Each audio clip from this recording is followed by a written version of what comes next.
الحمد لله نحمده ونستعينه ونستغفره ونؤمن به ونتوكل عليه ونعوذ بالله من شرور أنفسنا ومن سيئات أعمالنا من يهده الله فلا مضل له ومن يضلله فلا هادي له ونشهد أن لا إله إلا الله وحده لا شريك له ونشهد أن سيدنا ونبينا مولانا محمدا عبده ورسوله أما بعد فقد قال الله تعالى لن ينال الله لحومها ولا دماؤها ولكن يناله التقوى منكم صدق الله العلي العظيم وقال النبي صلى الله عليه وسلم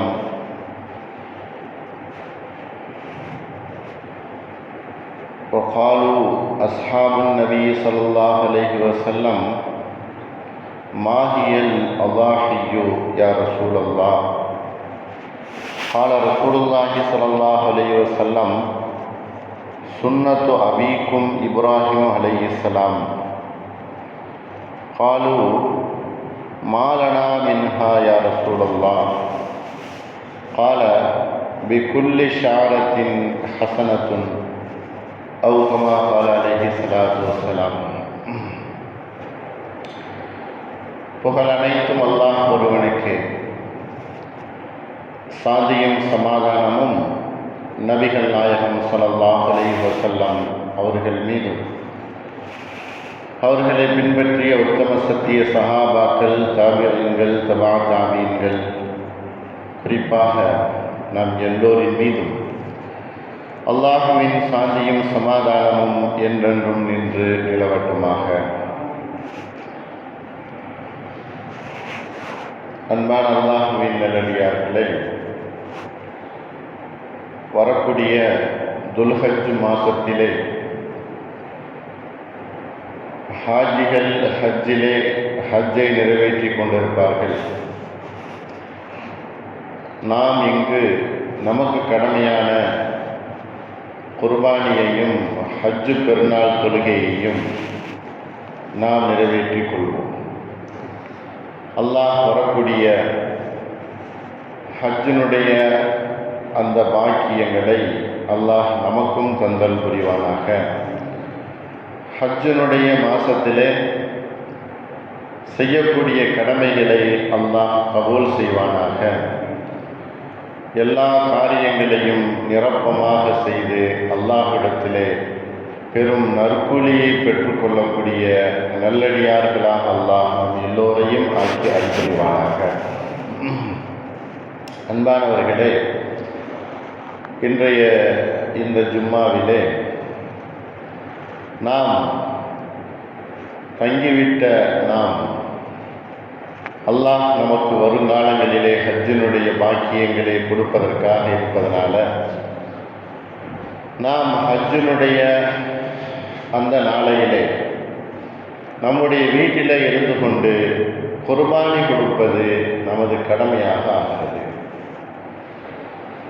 அப்படி குர்பானி நமக்கு கடமை என்பதனால குர்பானி எதற்காக வேண்டி நாம் கொடுக்க வேண்டும் அப்படிங்கிற தலைப்பின் கீழ் ஒரு சில விஷயங்களை நாம் ஆய்வு செய்து அதை தெரிந்து கொள்வதற்கு கடமைப்பட்டவர்களாக இருக்கிறோம்.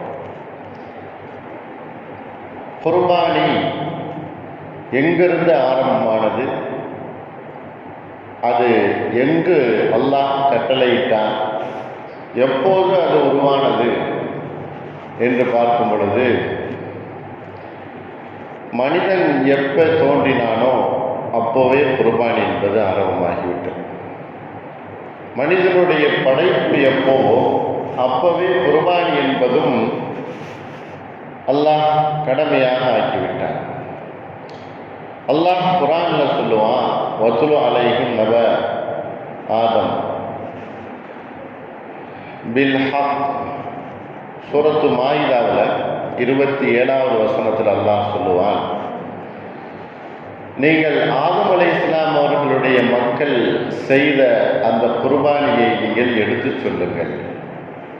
ஆதம் அலைஹிஸ்ஸலாமுடைய மக்கள் 2 பேர் இந்த குர்பானியை நிறைவேற்றினார்கள். ஒருவருடைய குர்பானி ஏற்றுக்கொள்ளப்பட்டது, இன்னொருவருடைய குர்பானி ஏற்றுக்கொள்ளப்படாமல் போய்விட்டது. அல்லாஹ் அப்பொழுதே அந்த விஷயத்தை நீங்கள் இந்த மக்களிடத்தில் எடுத்து சொல்லுங்க அப்படின்னு சொல்லுகிறார். அப்படி என்றால் அல்லாஹ் குர்பானி என்பதை மனிதனை படைக்கப்பட்ட போதே அல்லாஹ் குர்பானி என்பதையும் அல்லாஹ் படைத்திட்டார். கட்டளையை விட்டுவிட்டு கடமையாக மாற்றிட்டார். அல்லாஹ் மிகவும் விரும்பக்கூடிய ஒரு செயல் குர்பானி. அந்த நாட்களிலே குர்பானி கொடுக்கக்கூடிய நாட்களிலே குர்பானியை தவிர அல்லாஹ் வேறு எதையும் எதிர்பார்ப்பதில்லை.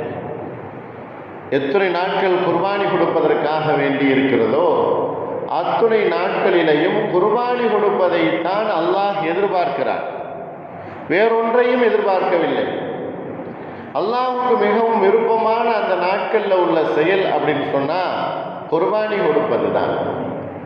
ஆகையினால்தான் நாம் குர்பானி கொடுப்பதை நமது வீடுகளிலே வளமையாக ஆக்கி கொண்டிருக்கிறோம்.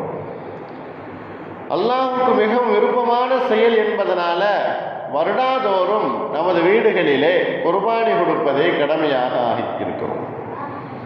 அல்லாஹ் இந்த மாதிரி ஆதம் அலைஹிஸ்ஸலாம் அவர்களுடைய காலத்தில் கொடுக்க சொல்லும்படி சொன்னதை நபி ஸல்லல்லாஹு அலைஹி வஸல்லம் அவர்களிடத்தில் சொல்லி இந்த மக்களுக்கு நீங்கள் கொடுக்க சொல்லுங்க. அதற்கு பின்னால் பனி இஸ்ரவேலர்களுடைய கூட்டத்திலே அந்த கௌமிலே அல்லாஹ் குர்ஆன்ல சொல்லுவான், அன்ததுபஹு பக்கரா. ஒரு மனிதன் இறந்து விடுகிறார், அந்த மனிதர் யார் என்பதை கண்டுபிடிப்பதற்காக வேண்டி ஒரு மாட்டை அறுத்து குர்பானி கொடுக்கும்படி அல்லாஹ் மூசா அலைஹிஸ்ஸலாம் அவர்களுக்கு கட்டளையிட்டு அந்த கட்டளையை மக்களுக்கு மூசா அலைஹிஸ்ஸலாம் அவர்கள் சொல்லுகிறார். இது மூசா அலைஹிஸ்ஸலாம் அவர்களுடைய காலத்திலே நடந்த குர்பானி. இப்படியாக ஆரம்பத்திலிருந்து இந்த குர்பானி என்பது நடந்து வந்து கொண்டே இருக்கிறது. இன்றைக்கு நேற்றல்ல, நபி ஸல்லல்லாஹு அலைஹி வஸல்லம் அவர்களுடைய காலம் அல்ல, இப்ராஹிம் அலைஹிஸ்ஸலாம் அவர்களுடைய காலம் மட்டுமல்ல, அதற்கு முன்னாலேயே அது நடந்து வந்து கொண்டிருக்கிறது. இப்ராஹிம் அலைஹிஸ்ஸலாம் அவர்கள் தங்களுடைய மகனார் இஸ்மாயில் அலைஹிஸ்ஸலாம் அவர்களை அரும் புதல்வரை, பாச புதல்வரை, தவமிருந்து பெற்ற அந்த இஸ்மாயில் அலைஹிஸ்ஸலாம் அவர்களை அவர்கள் சிறு வயதிலேயே, சுமார் 9 வயதிலேயே அல்லாஹ் அவர்களை குர்பானி கொடுக்கும்படி கட்டளையிட்டான். கனவிலே அவர்களுக்கு சொன்னான். இஸ்மாயில் அலைஹிஸ்ஸலாம் அவர்கள் சிறு வயதாக இருக்கும் பொழுது அவர்களை நீங்கள் குர்பானி கொடுப்பதை செய்யுங்கள் என்பதாக தொடர்ந்து 3 நாட்கள் இப்ராஹிம் அலைஹிஸ்ஸலாம் அவர்கள் கனவு காணும்போது இதை தன்னுடைய மகனிடத்தில் எடுத்து சொல்கிறார்கள். அந்த சிறு வயதிலும் கூட அந்த பையன், அந்த இஸ்மாயில் அலைஹிஸ்ஸலாம் அவர்கள் பயப்படவில்லை. சாதாரணமாக இன்னைக்கு சிறு வயது ஓரளவுக்கு விவரம் தெரிந்த ஆண் பிள்ளைகளாக இருக்கும் பொழுது சுன்னத்து செய்யணும் அப்படின்னு சொன்னால் அவன் விரண்டோடுகிறான், அதெல்லாம் வேண்டாம் என்பதாக சொல்லுகிறான். ஆனால் இஸ்மாயில் அலைஹிஸ்ஸலாம் அவர்களோ, அல்லாஹ்வுடைய கட்டளையை நீங்கள் நிறைவேற்றுங்கள், நான் பொறுமையாக இருப்பேன். என்ன சொன்னார்கள்? அல்லாஹ்வுடைய கட்டளையை நிறைவேற்றுங்கள், நான் பொறுமையாக இருப்பேன், அப்ஜெக்ஷன் பண்ண மாட்டேன், எதிர்ப்பு தெரிவிக்க மாட்டேன். அல்லாஹ்வுடைய கட்டளையை நீங்கள் தந்தையை நிறைவேற்ற போறீங்க, என்னிடத்துல பொறுமையை நீங்கள் பார்ப்பீர்கள். அல்லாஹ்வுடைய கட்டளையை நிறைவேற்ற முனைந்தார்கள். அவர்கள் அதற்காக வேண்டி தயாரிப்பு செய்தார்கள். வரலாற்றை நாம் பார்க்கிறோம், படிக்கிறோம், பல தடவை கேட்டிருக்கிறோம். ஆனால் கத்தி அவர்களை அறுக்க மறுத்துவிட்டது. ஆகையினால அல்லாஹ் சொர்க்கத்திலிருந்து ஒரு ஆட்டை அங்கு கொடுத்து, இதை நீங்கள் அறுத்து குர்பானி கொடுங்கள். ஏன்? அல்லாஹ்வுடைய கட்டளையை நிறைவேற்றுவதற்கு தந்தையும் மகனும் முயற்சி செய்து முழுவதுமாக அவர்கள் அடிபணிந்து விட்டார்கள், முழுவதுமாக அல்லாஹ்விடத்தில் ஒப்படைத்து விட்டார்கள். நீ கொடுத்தாய் ரப்பே, நீ எடுக்கும்படி சொல்லுகிறாய், நீ குர்பானி கொடுக்கும்படி சொல்லுகிற, நான் கொடுத்துட்டேன், கொடுப்பதற்கு நான் முனைந்து விட்டேன், தயாராக ஆகிவிட்டேன், இந்த கத்தியை வைத்து விட்டேன், கழுத்தை அறுக்கிறேன். ஆனால் அல்லாஹ்வினுடைய கட்டளை அது அவ்வளவுதான். கத்திக்கு அல்லாஹ்வினுடைய கட்டளை வந்துவிட்டது, அது அறுக்க மறுத்து விட்டது. அன்பானவர்களை, அல்லாஹ் கொடுத்த பொருள்களை நாம் வைத்துக்கொண்டு உடைமைகள், உயிர், உடல், நம்முடைய பொருள்கள் எல்லாமே நாம் வைத்துக்கொண்டு அல்லாஹ்வினுடைய கட்டளையை நாம் புறக்கணிக்கிறோம். சொல்லக்கூடிய கட்டளையை நாம் எடுத்து நடப்பதில்லை. குர்பானி ஒரு புறம் இருக்கட்டும், குர்பானியை தவிர மற்ற எல்லா பொருள்களும் நமக்கு அல்லாஹ் கொடுத்தது. எதையாவது நாம் குர்பானி செய்வதற்கு நாம் ஆர்வப்பட்டிருக்கிறோமா? நம்முடைய பொருள், என்னுடைய பொருள் எனக்கு வேண்டும், அது என்னிடத்தில் தான் இருக்க வேண்டும், அது யாருக்கும் சொந்தமாக ஆகக்கூடாது. அல்லாஹ் ஜகாத்து கொடுக்கும்படி, தர்மம் செய்யும்படி சொல்லியிருந்தாலும் அதை நான் செய்ய மாட்டேன் என்று பிடிவாதம் பிடிக்கக்கூடிய நாம் எங்கே? இப்ராஹிம் அலைஹிஸ்ஸலாம், இஸ்மாயில் அலைஹிஸ்ஸலாம் அவர்கள் எங்கே? குர்பானி என்பது அல்லாஹ் கொடுத்தது, அவன் குர்பானி கொடுக்க சொன்னது. இப்ராஹிம் அலைஹிஸ்ஸலாம் அவர்கள் ஆடை அறுத்தார்கள், குர்பானியும் கொடுத்தார்கள். ஆனால் அல்லாஹ் தனக்காக வேண்டி அதை எதுவுமே அவன் எடுத்துக்கொள்ளவில்லை. மக்களுக்கு அந்த இறைச்சியை கொடுங்கள் என்பதாக அல்லாஹ் சொன்னார். கட்டளையை நிறைவேற்ற வேண்டும், ஆனால் அதனுடைய பொருள் எனக்கு சொந்தம் இல்லை, அது தேவையுடையவர்களுக்கு சொந்தம். அது யாருக்கு தேவை இருக்கோ அந்த இறைச்சி அவர்களுக்கு அதை கொடுத்து விடுங்கள், அவர்களுக்கு சொந்தம் என்பதாக அல்லாஹ் அப்பொழுதே இப்ராஹிம் அலைஹிஸ்ஸலாம் அவர்களை அல்லாஹ் கட்டளையிட்டு விட்டான். நமது முஹம்மது ஸல்லல்லாஹு அலைஹி வஸல்லம் அவர்களுக்கு அல்லாஹ் குர்பானி எப்படி சொன்னான் தெரியுமா? இன்னா ஆதைனா கல் கௌசர் அப்படிங்கிற அந்த சூறாவில் ஃபஸல்லி லிரப்பிக வன்ஹர், அல்லாஹ்வுக்காக வேண்டி தொழுகையை நிறைவேற்றுங்கள், இன்னும் குர்பானியும் கொடுங்கள். ஆதம் அலைஹிஸ்ஸலாம் அவர்கள் முதற்கொண்டு நம்ம ஸல்லல்லாஹு அலைஹி வஸல்லம் அவர்கள் வரையிலும் குர்பானி என்பதை அல்லாஹ் எப்படி வரிசைப்படுத்தி கொண்டு வந்து அதை கடமையாக ஆக்கியிருக்கிறான். எதற்காக வேண்டி நாம் அதை செய்ய வேண்டும், ஏன் அதை பின்பற்ற வேண்டும்? அது இன்றைக்கு நேற்றல்ல, ஆரம்ப காலத்திலிருந்து குர்பானி என்பது வந்து கொண்டே இருக்கிறது. ஆகையினாலதான் ரப்பிக வன்ஹர் அப்படிங்கிற விஷயத்தை அல்லாஹ் நமக்கு சொல்லி காட்டுகிறான். குர்பானி என்பது அவனுக்காக வேண்டி கொடுக்க வேண்டியது, ஆனால் அந்த குர்பானியினுடைய இறைச்சியை நாம் சாப்பிட்டுக் கொள்வது. அல்லாஹ்வுடைய கட்டளை குர்பானி அவனுக்காக வேண்டி, அல்லாஹ்வுக்காக வேண்டி நான் அறுக்கிறேன், அல்லாஹ்வுக்காக வேண்டி இரத்தத்தை ஓட்டுகிறேன், ஆனால் அது நமக்கு சொந்தமானது, நாம் தான் அதை சாப்பிடுகிறோம், அல்லாஹ் சாப்பிடுவது கிடையாது. அல்லாஹ் குர்ஆன்ல எப்படி சொல்லுகிறான்? லன் யனாலல்லாஹ லஹூமுஹா வலா திமாஉஹா வலாகின் யனாலுஹு தக்வா மின்கும். இறைச்சியோ எலும்போ இரத்தமோ நரம்புகளோ எதுவுமே அல்லாஹ்வுக்கு சொந்தமாக ஆகாது, சென்றடையாது. மாறாக நீங்கள் உங்களுடைய உள்ளத்தில் இருக்கக்கூடிய தக்வா, இறையச்சம், தக்வா என்பதுதான் அல்லாஹ்வை வந்தடையக்கூடியது. எப்படி நீங்கள் நிய்யத் செஞ்சு குர்பானி கொடுத்தீங்க? என்ன நிய்யத்தில் நீங்கள் குர்பானியை அறுத்தீர்கள்? வசதி வாய்ப்புள்ளவர் குர்பானி கொடுப்பாரு அப்படின்னு எல்லா பேரும் உங்களை எதிர்பார்ப்பாங்க, பெருமை உங்களுக்கு வந்துடும், நாம் குர்பானி கொடுக்குறோம் அப்படிங்கிற எண்ணம் உள்ளத்தில் இருந்துச்சா? இல்லை அதை விட்டும் அல்லாஹ்வுக்காக வேண்டி நான் செய்கிறேன் அப்படிங்கிற இஹ்லாஸ் இருந்துச்சா? இதைத்தான் என்னிடத்தில் வந்து சேரக்கூடியது என்பதாக அல்லாஹ் திருமறையிலே சொல்லி காட்டுகிறான். லன் யனாலல்லாஹ லுஹூமுஹா வலா திமாஉஹா வலாகின் யனாலுஹு தக்வா மின்கும். அல்லாஹுக்கு மிகவும் சென்றடையக்கூடிய ஒரு விஷயம் குர்பானிலே நீங்கள் உங்களுடைய தக்குவா இறையச்சம் ஒன்று மட்டும்தான். இறையச்சத்தை மட்டும் என்னிடத்தில் கொடுங்க, இறைச்சிகளையும் அதனுடைய பொருள்களையும் நீங்க சாப்பிட்டுக் கொள்ளுங்கள். இறையச்சத்தை மட்டும் என்னிடத்தில் வரும்படி நீங்கள் ஆக்கிக் கொள்ளுங்கள். மற்ற பொருள்கள் அனைத்தும் உங்களுக்கு சொந்தமானது. நேர்ச்சை அல்லாஹுக்காக வேண்டி செய்யக்கூடிய பொருள்கள் எல்லாமே அல்லாஹுக்கு சொந்தம் இல்லை, நமக்கு தான் அது சொந்தம். ஒரு நேர்ச்சியாக இருக்கட்டும் அல்லது ஒரு நியத்தாக இருக்கட்டும், ஏதாவது ஒரு பொருளை நாம் நியத் செய்திருந்தாலும் அது இறைவனை அடையாது.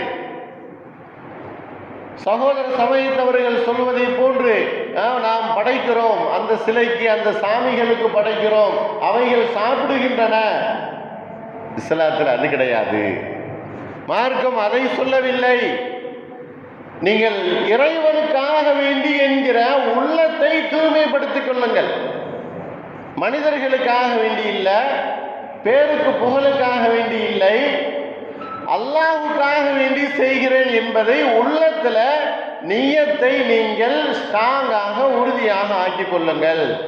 அதுதான் அல்லாஹுவை சென்றடையக்கூடியது. குர்பானி என்பது அல்லாஹுக்கு மிகவும் பிரியமான ஒன்று அப்படின்னு சொன்னா அந்த குர்பானியினுடைய பிராணியும் நமக்கும் பிரியமானது.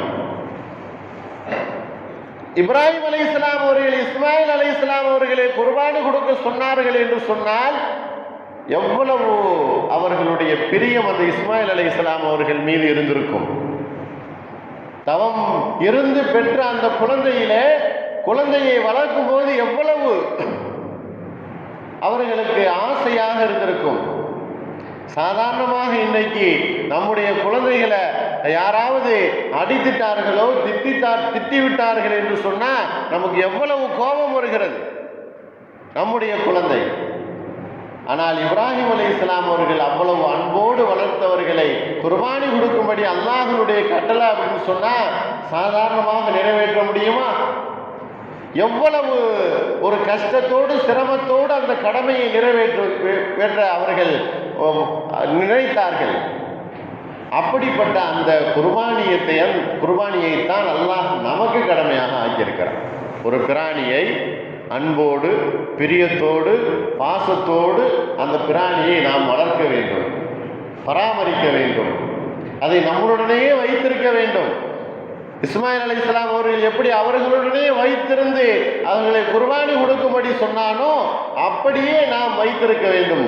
அந்த பிராணியின் மீது மிகப்பெரிய பிரியம் கொண்டவர்களாக இருக்க வேண்டும். அதை நாம் குர்பானி கொடுக்க வேண்டும். இதுதான் இதனுடைய முறை, குர்பானியினுடைய முறை. நபி ஸல்லல்லாஹு அலைஹி வஸல்லம் அவர்கள் மதீனாவில் இருந்த காலங்களிலே எல்லா வருடமும் குர்பானி கொடுத்தார்கள் அப்படிங்கிற செய்தி ஹதீஸ் கிதாபுகளிலே இடம்பெற்றிருக்கிறது. மதீனாவிலே 10 வருஷங்கள் இருந்தார்கள். அந்த 10 வருஷமும் அவர்கள் குர்பானி கொடுத்தார்கள். இந்த ஒரு செய்தி போதும் நம்ம குர்பானி எதற்காக வேண்டி கொடுக்கிறோம் அப்படிங்கிறது. நபி ஸல்லல்லாஹு அலைஹி வஸல்லம் அவர்கள் மதீனாவில் இருந்த அந்த காலகட்டத்தில் ஒவ்வொரு வருடமும் குர்பானி கொடுத்தார்கள். தனக்காக வேண்டி, தன்னுடைய உம்மத்துக்காக வேண்டிய ஒன்று குர்பானி அவர்கள் கொடுத்தார்கள் என்பதில் நிறைய சஹாபாக்கள் அறிவிக்கிறாங்க. அவர்கள் எந்த வகையான குர்பானி கொடுத்தார்கள், எப்படிப்பட்ட பிராணியை குர்பானி கொடுத்தார்கள் என்பதை தெளிவாக அவர்கள் ஹதீஸ்களில் தெளிவாக சொல்லி காட்டுகிறார். இந்த ஒரு செய்தி போதும் நபி ஸல்லல்லாஹு அலைஹி வஸல்லம் அவர்கள் குர்பானி கொடுத்த அந்த செய்தி நாம் குர்பானி கொடுப்பதற்கு. எதற்காக வேண்டி நாம் குர்பானி கொடுக்க வேண்டும்? நபி ஸல்லல்லாஹு அலைஹி வஸல்லம் அவர்கள் குர்பானி கொடுத்தார்கள், ஆகையினால நாமளும் குர்பானி கொடுக்கிறோம். சஹாபாக்கள் நபி ஸல்லல்லாஹு அலைஹி வஸல்லம் அவர்களிடத்துல கேட்டாங்க, குர்பானி என்றால் என்ன? மாஹியல் அல்லாஹியு யா ரசூலல்லாஹ், அல்லாஹ்வின் தூதரே, உலுஹியா என்று சொல்லக்கூடிய குர்பானி என்றால் என்ன? அதற்கு நபி ஸல்லல்லாஹு அலைஹி வஸல்லம் அவர்கள் பதில் சொன்னார்கள், ஹிய சுன்னத்து அபீக்கும் இப்ராஹிம் அலைஹிஸ்ஸலாம், இப்ராஹிம் அலைஹிஸ்ஸலாம் அவர்களுடைய சுன்னத்து வழிமுறை என்பதாக சொன்னார். அப்படி என்று சொன்னால் சஹாபாக்கள் மறுபடியும் கேட்குறாங்க, மாலனா யா ரசூலல்லாஹ், நாம் செய்வதால் நமக்கு என்ன நன்மை கிடைக்கும்? இப்ராஹிம் அலைஹிஸ்ஸலாம் அவருடைய சுன்னத் என்பதாக சொல்றீங்க, ஆனால் அதை நாம் நிறைவேற்றினால், அதை நாம் அந்த செயலை செய்தால் நமக்கு என்ன கிடைக்கும்? அவர் ஸல்லல்லாஹு அலைஹி வஸல்லம் அவர்கள் சொன்னார்கள், பிகுல்லி ஷாரத்தின் ஹஸனத்துன், அந்த பிராணியில எவ்வளவு ரோமம் இருக்கிறோ ஒவ்வொரு ரோமத்துக்கும் நமக்கு நன்மை கிடைக்கும், ஒவ்வொரு ரோமத்திற்கும் நமக்கு நன்மை கிடைக்கும் என்பதாக சொன்னார்கள். குர்பானியினுடைய பிராணி எவ்வளவு ரோமம் பிடிப்புள்ளதாக இருக்குதோ அவ்வளவு நன்மைகளை அந்த குர்பானி கொடுக்கக்கூடியவர் பெற்றுக்கொள்வார். குர்பானி கொடுப்பதற்கு நல்ல வசதி வாய்ப்புகள் இருந்தும் ஒருவர் குர்பானி கொடுக்காவிட்டால் நபி ஸல்லல்லாஹு அலைஹி வஸல்லம் அவர்கள் எச்சரிக்கை செய்தார்கள், தொழும் இடத்திற்கு வர வேண்டாம். தொழும் இடத்திற்கு வஜத சாஅத்தன் அல் அலாஹி, எந்த ஒரு மனிதன் குர்பானி கொடுப்பதற்கு வசதி வாய்ப்புகள் இருக்குதோ அவர் குர்பானி கொடுக்காமல் விட்டுவிட்டால் அவர் தொழுமிடத்திற்கு வர வேண்டாம். நபி ஸல்லல்லாஹு அலைஹி வஸல்லம் அவர்கள் எச்சரிக்கையும் செய்தார்கள். நபி அவர்களுடைய எச்சரிக்கை என்பது நமக்கு எவ்வளவு பயத்தை ஏற்படுத்தும், எவ்வளவு அந்த காரியத்தை அந்த கடமையை செய்ய வைப்பதற்கு அது நமக்கு ஆர்வத்தை ஏற்படுத்தும். நபி ஸல்லல்லாஹு அலைஹி வஸல்லம் அவர்கள் செய்திருக்கிறார்கள், இப்ராஹிம் அலைஹிஸ்ஸலாம் அவர்களும் அந்த காரியத்தை செய்திருக்கிறார்கள். 2 பெரும் நபிமார்கள் அந்த காரியத்தை செய்திருக்கிறார்கள். அப்படிப்பட்ட அந்த காரியம் நாம் செய்ய வேண்டும், அந்த குர்பானியை நாம் கொடுக்க வேண்டும். எதற்காக வேண்டி குர்பானி கொடுக்க வேண்டும்? பெரும் பெரும் நபிமார்கள் இந்த குர்பானியை கொடுத்திருக்கிறார்கள். ஆகையினால் அதை நாம் அந்த குர்பானியை நாம் நிறைவேற்ற வேண்டும். அன்பான அல்லாஹ்வின் நல்லடியார்களே, குர்பானியினுடைய பிராணியிலே அதோடு சேர்த்து அதனுடைய சட்டமும் வந்து விடுகிறது. எப்படிப்பட்ட பிராணியை நாம் குர்பானி கொடுக்க வேண்டும்? நபி ஸல்லல்லாஹு அலைஹி வஸல்லம் அவர்கள் சொன்னார்கள், குர்பானி கொடுப்பதற்கு தகுந்த உகந்த பிராணி என்பது ஒட்டகம், மாடு, ஆடு. ஆடாக இருந்தது என்று சொன்னால் அது வெள்ளாடு 1 வருடம் பூர்த்தியாகி அடுத்த ஆண்டே அது கடந்திருக்க வேண்டும். செம்பரியாக ஆடாக இருந்தது என்று சொன்னால் 6 மாதம் முடிந்து அடுத்து அதை கடந்திருக்க வேண்டும். மாடாக இருந்தது என்று சொன்னால் 2 வருடம் முழுமையாக பூர்த்தி அடைந்திருக்க வேண்டும். நபி ஸல்லல்லாஹு அலைஹி வஸல்லம் அவர்கள் சொன்னார்கள், இப்படிப்பட்ட இதிலிருந்து குறைவான பிராணியை நீங்கள் குர்பானி கொடுக்காதீர்கள், இதற்கு மேற்பட்ட பிராணிகளை குர்பானி கொடுங்கள். சாதாரணமாக சின்ன சின்ன பிராணிகளை ஒரு 3 மாத குட்டி அல்லது 4 மாத குட்டி இவைகளை குர்பானி கொடுப்பது என்பது மார்க்கத்தில் அனுமதி இல்லை. வெள்ளாடு அப்படின்னு அறுக்கிறதும் மார்க்கத்தில் கூடும். செம்பரி ஆடு தான் குர்பானி கொடுக்கணும் அப்படிங்கிறது இல்லை, வெள்ளாடும் குர்பானி கொடுக்கலாம், ஆனால் 1 வருடத்தை அது கடந்திருக்க வேண்டும். செம்பரி ஆடு குர்பானி கொடுப்பதாக இருந்தால் 6 மாதம் கடந்திருக்க வேண்டும். அதற்கடுத்து குர்பானி பிராணி என்பது நம்ம நாட்டில் எது கிடைக்குதோ அதை குர்பானி கொடுப்பது தான் சிறப்பானது. நம்ம நாட்டில் அந்த ஒட்டகமே கிடைக்காது, இல்லை. அதை கஷ்டப்பட்டு சிரமப்பட்டு அங்கிருந்து கொண்டு வந்து அதை அதுக்கு என்ன கொடுக்கணும், ஏது கொடுக்கணும், அதனுடைய பிரியம் எப்படி, எதுவுமே தெரியாமல் சிரமத்தோடு கஷ்டத்தோடு சில ஒட்டகங்கள் குர்பானிக்கு முன்னதாகவே இறந்தும் போய்விடுகிறது. நம்முடைய நாட்டினுடைய சூழ்நிலையை அது ஏற்றுக்கொள்ள முடியாதுனால். ஆகையினால நம்முடைய நாடுகளிலே மாடு குர்பானி என்பது அது 7 நபர்கள் சேர்ந்து கூட்டு குர்பானியாக கொடுக்கலாம். ஆனால் ஆடு என்பது ஒரு நபர், கடமையான நபர் தான் கொடுக்க வேண்டும். ஒரு குடும்பத்துக்கே சேர்த்து ஒரு ஆட்டை அறுத்து குர்பானி கொடுத்துட்டோம் அப்படின்னா யார் பேரிலையும் அது நிறைவேறாமல் போய்விடும். ஒரு குடும்பத்துக்கே நாங்கள் ஒரு ஆடை கொடுத்துட்டோம், குர்பானி நிறைவேறாமல் போய்விடும். யாருக்கு கடமை? தந்தை அவருடைய வருமானத்தில், அவருடைய இன்வெஸ்ட்மெண்ட்டில் அவருக்கு தகுதி இருக்குது, கடமை இருக்குது, கொடுக்கணும். மனைவி, அவங்ககிட்ட நிறைய பொருள் இருக்குது, தங்கம் இருக்குது, தனியாக கொடுக்கணும். எல்லோரும் சேர்ந்து ஒரு ஆட்டை அறுத்து நாம் குர்பானி கொடுத்துட்டோம் அப்படின்னு சொன்னா அது யாரின் பேரிலையும் நிறைவேறாமல் போய்விடும். ஆகையினால கூட்டு குர்பானி என்பது எங்கேயோ யாரோ எப்படியோ செய்வது என்று தெரியாமல் கொடுப்பதை விட நமது கண் முன்னால் அந்த கூட்டு குர்பானி அறுக்கப்படுகிறது அப்படின்னு பார்த்து அதில் நாம் பங்கு சேர வேண்டும். 7 நபர்கள் அவர்களுடைய பங்கு என்பது குர்பானியினுடைய நோக்கமாகத்தான் இருக்க வேண்டுமே தவிர இறைச்சி சாப்பிடணும் வாங்கணும் அப்படிங்கிற நோக்கம் இருக்கக்கூடாது. குர்பானி நோக்கம்தான் இருக்க வேண்டும். அன்பானவர்களே, இன்றைக்கு குர்பானி கொடுக்கக்கூடிய பிராணி எப்படி வேணாலும் பிடிச்சிட்டு வந்துடலாம் அப்படிங்கிறது கிடையாது. ஒச்சம் இருக்கக்கூடாது, ஊனமாக இருக்கக்கூடாது, கண் தெரியாத குருடாக இருக்கக்கூடாது, காது அறுபட்டதாக இருக்கக்கூடாது, கொம்பு சிதைந்ததாக இருக்கக்கூடாது, எலும்பும் தோலுமாக இருக்கக்கூடிய நடப்பதற்கே சக்தி இல்லாத பிராணியாக இருக்கக்கூடாது. நபி ஸல்லல்லாஹு அலைஹி வஸல்லம் அவர்கள் தனியாக சொல்லுவார்கள், நல்ல கொழுத்த நீங்கள் சவாரி செய்யக்கூடிய அளவுக்குள்ள பிராணியை குர்பானி கொடுங்கள். சிதைந்து போன உறுப்புகளாக இருந்தது காணப்பட்டது அப்படின்னு சொன்னா அந்த மாதிரி பொருள்களை, அந்த மாதிரி பிராணிகளை நீங்கள் குர்பானி கொடுக்காதீர்கள்.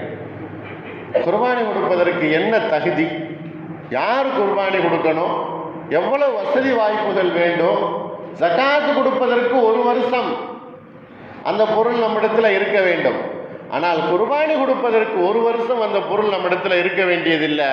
குர்பானி கொடுக்கக்கூடிய அந்த 5 நாட்கள், பிறை 9லிருந்து அந்த குர்பானியினுடைய அந்த 5 நாட்களில் நமக்கு அந்த வசதி வாய்ப்பு குறைந்தபட்சம் ஒரு 50,000 இடத்துல இருந்துச்சு அப்படின்னு சொன்னால் குர்பானி என்பது கடமையாக ஆகிவிடுகிறது. ஜகாத்தினுடைய கடமை அளவு அந்த நாட்கள் நம்ம இடத்துல இருந்துச்சுன்னா குர்பானி கொடுக்க வேண்டியது தான். அது இல்லை அப்படின்னு சொன்னால் குர்பானி கொடுக்க வேண்டிய அவசியம் இல்லை. அரஃபா நாள் என்பது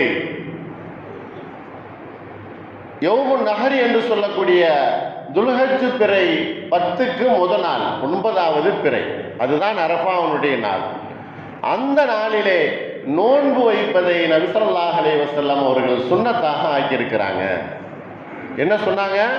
அரஃபா நாளிலே எந்த ஒரு மனிதர் நோன்பு நோக்கிறாரோ அவருக்கு முன்னால் உள்ள 1 வருடம், பின்னால் வரக்கூடிய 1 வருடம், இந்த 2 வருடத்தினுடைய பாவங்கள் மன்னிக்கப்படுகிறது. அரஃபா நாளிலே நோன்பு வைக்கக்கூடிய மனிதருக்கு ஒரே ஒரு நோன்பு, அந்த 9வது பிறையிலே, துல்ஹஜ் பிறை 9லே ஒரே ஒரு நோன்பு, 2 வருடங்களுடைய பாவங்கள் மன்னிக்கப்படுகிறது. இது எல்லோரும் வைக்க வேண்டும். எத்தனையோ பாவங்கள் நாம் அறியாமல் அறிந்தும் செய்திருப்போம். அந்த நோன்பின் மூலமாக நம்முடைய பாவங்கள் மன்னிக்கப்படுகிறது. அரஃபா நாள் என்னைக்கு, நம்ம நாட்டில் நம்ம ஊரில் என்னைக்கு அரஃபா நாள் 9, அதுதான். வெளிநாடுகளிலேயோ அல்லது மக்காவிலேயோ மதினாவிலேயோ அரஃபா நாள் கணக்கல்ல. நமது நாட்டில் நம்ம ஊரில் என்றைக்கு அரஃபா நாள் என்பதாக அறிவிக்கப்படுகிறதோ பிறை பார்த்து அன்றைக்கு தான் அரஃபா நாள். அன்றைய நாளில் தான் நான் நோன்பு வைக்க வேண்டும். குர்பானியினுடைய நாட்களிலே ஒரு மனிதர் குர்பானி கொடுப்பதற்கு சிரமமாக இருக்குது என்பதற்காக வேண்டி அந்த பணத்தை தர்மமாக கொடுக்கக்கூடாது. குர்பானி கொடுப்பது தான் சிறப்பு. குர்பானிக்காக வேண்டி உள்ள அந்த பணம் அதற்காக வேண்டிதான் சிறப்பு. நபி ஸல்லல்லாஹு அலைஹி வஸல்லம் அவர்கள் சொன்னார்கள், நீங்கள் ஓட்டக்கூடிய அந்த இரத்தம், அறுக்கக்கூடிய அந்த முறை, அந்த தியாகம், இதுதான் அல்லாஹுவை சென்றடைகிறது. ஆகையினால மற்ற நாட்களில் நீங்கள் சதகா கொடுங்கள், தர்மம் செய்யுங்கள். ஆனால் குர்பானியினுடைய நாட்களிலே குர்பானியை தான் நீங்கள் கொடுக்க வேண்டும். அதுதான் சிரமமாக இருக்குது, கஷ்டமாக இருக்குது. அதை பங்கு வைக்கிறது, அதை அடுத்தவர்களுக்கு கொடுக்கிறது இருக்கத்தான் செய்யும். சிரமத்தில் தான் அல்லாஹ் நமக்கு நன்மையை கொடுக்கிறான்.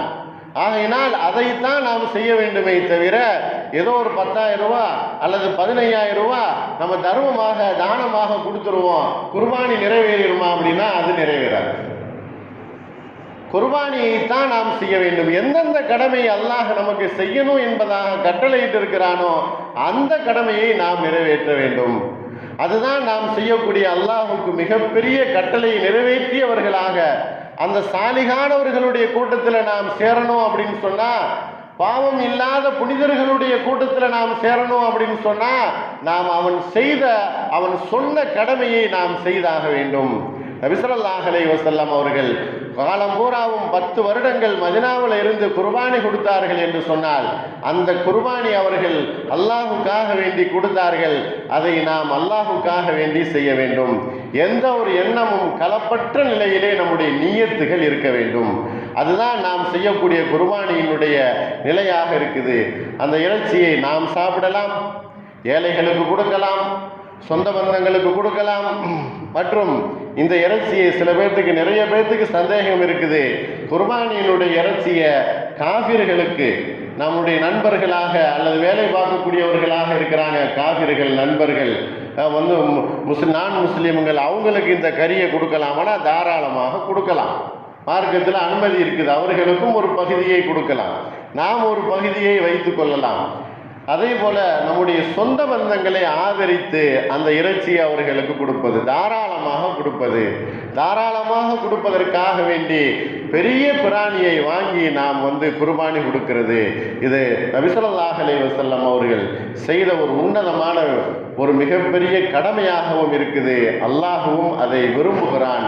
அல்லாஹ் விரும்பக்கூடிய செயலை நம்முடைய வாழ்நாள் பூராவும் செய்து அல்லாஹ்வுக்கும் ரசூலுக்கும் பிடித்தமான நல்லடியார்களாக வாழக்கூடிய தௌஃபீக்கை அல்லாஹ் நம் எல்லோருக்கும் தந்தல் புரிவானாக. வாஹிர் தாவானா அல்ஹம்துலில்லாஹி ரப்பில் ஆலமீன். அஸ்ஸலாமு அலைக்கும் வரஹ்மத்துல்லாஹி வபரகாத்துஹு.